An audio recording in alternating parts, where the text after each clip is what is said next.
Elisha was a man of God. He lived in a time of conflict. The Arameans were Israel's enemies. They often attacked Israel. Elisha used his gifts from God to warn the king of Israel about these attacks.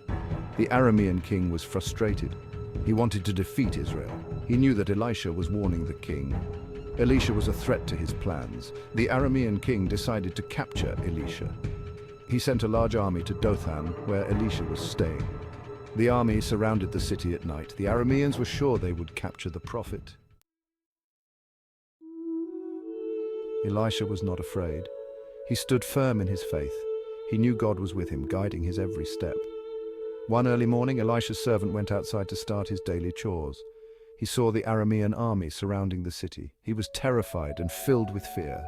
He ran back to Elisha and cried out in desperation, "Master, what shall we do? We are surrounded."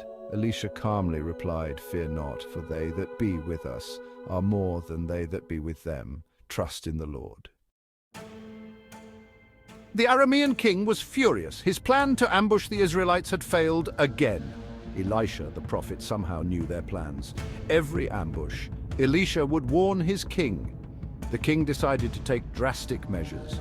He learned that Elisha was in Dothan. This time the king declared, "We will capture the prophet." Elisha's servant was terrified.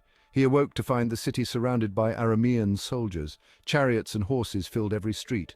The servant ran to Elisha, crying, "Master, what shall we do?" Elisha, calm as ever, said, "Fear not, for they that be with us are more than they that be with them." The servant was confused. "Lord," Elisha prayed, "open his eyes that he may see."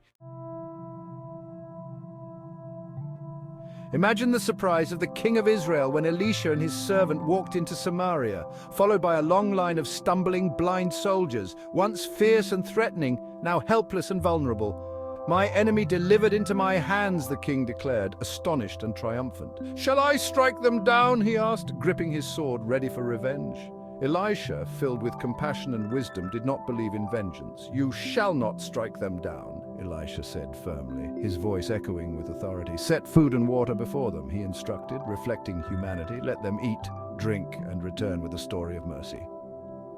The king, though surprised, obeyed the prophet, seeing the wisdom in Elisha's words. He treated his enemies with kindness, offering food and drink. The Arameans, humbled by this mercy, returned to their land forever changed.